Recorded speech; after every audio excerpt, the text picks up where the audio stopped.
So I guess now is probably as good a time as any to do a nice walk around of this truck and just kind of show what it's like. We're going to try and start it or turn it over here soon today anyways, but so these are the top loader rear diffs in it. They are absolutely massive. It's kind of hard to see in there. It's just everything takes up so much space. And they got massive leaf springs, like, I don't know, those got to be a good 6 inches wide. At least 5 to 6. Just huge. And they got the big fifth wheel plate, solid steel plate for catwalk. And probably the most heavy duty brackets for mud flats that you'll ever see. That's one of the batteries. Other one is up there. Back of the cab and the stack up there. So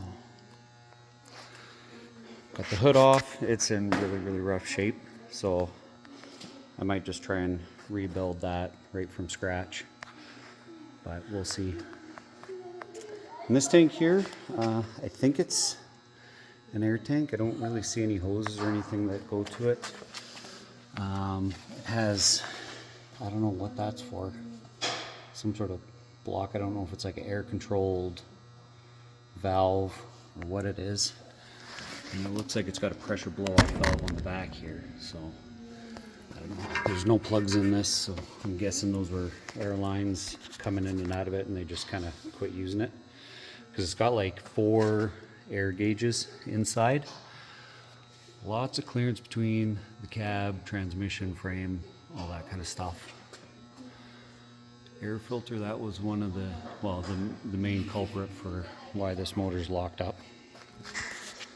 Just heavy duty brackets everywhere. And the tires are 1300 by 24. I don't know if you can see that. And they're, I think, 49 inches tall. So, motor's all apart.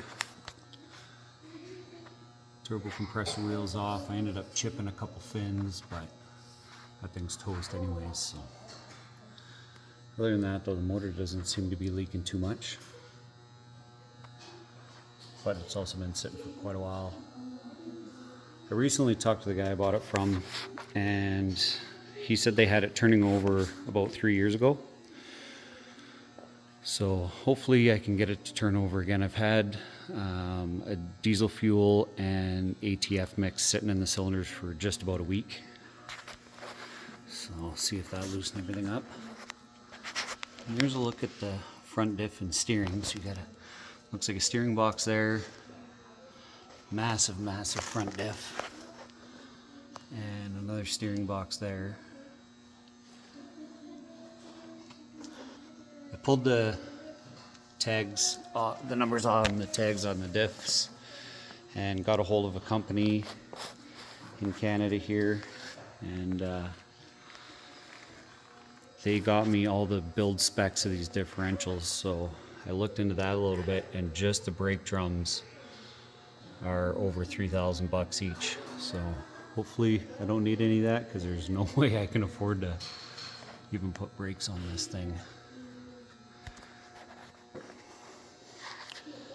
It's just a tight space in this shop here, so I can't get back very good and get a very good view. But here's best hole shot I can get of it. Giant fuel tank on it. I'm trying to get the paint scraped off here and see what kind of information I can get on that. This cab is an absolute mess. It's been patched up everywhere. Holes there, holes up there. It's destroyed. It's been all welded and everywhere, Bondo everywhere. Bondo was in the fenders. When I got this truck and got it home and started digging in it a little bit, saw there was some poop everywhere. And I was like, holy man, those are big mice. But then I realized it came from BC, so it's probably rats. I still have yet to see a rat in my life, so gotta love Alberta.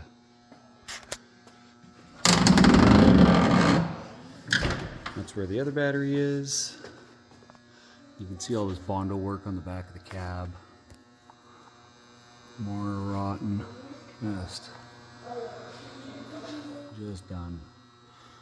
So I don't think this cab's worth saving. I'm gonna have to try and find another one and put it on there and try and get this thing back to kind of original as I can. This is the other side. I got 2 flat tires on the other side, but everything else seems to be holding air.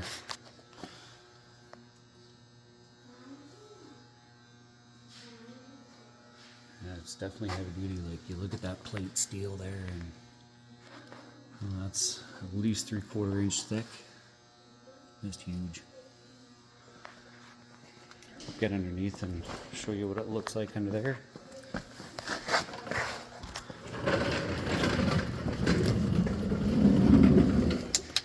Oh, my light died. Just give me a minute. Okay, got the light working. So transmission, filled in 97.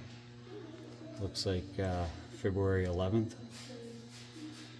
I'm guessing it's been rebuilt. It's missing the tag off of it right there. And it's all painted over. Motor's been painted over too. It's quite the differential. So I'm not sure how it's set up, if these are just accesses and bearing holders, or if there was like accessories that went on there. But it is just huge. Grab my light here. Oh, come on. Sorry for the fingers in the screen. I'm just doing all this with my phone, so. But I don't know if you can see there, double wall frame. So the main frame is super thick. Secondary one's still pretty good. There's the bottom of this tank here, so I don't know exactly what that's for. So, a couple conventional air tanks in here, and do a 180 here and go the other way.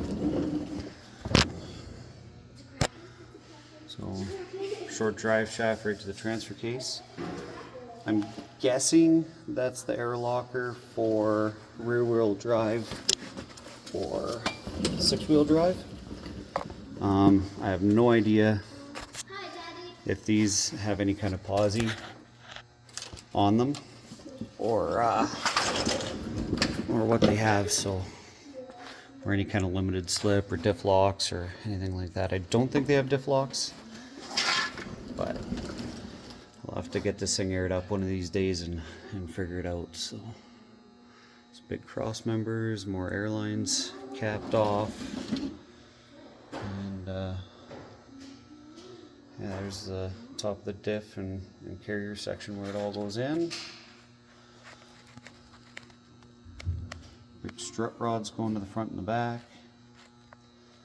Yeah, she's built heavy. So anyways, that's it for the tour. I'm gonna get this camera set up and try and get a bar on this engine and see if I can get it turning over without the starter, and then if I can get it broke loose a bit, then I'll hook up the starter. I just don't want to wreck anything. So, but anyways, try and get it moving.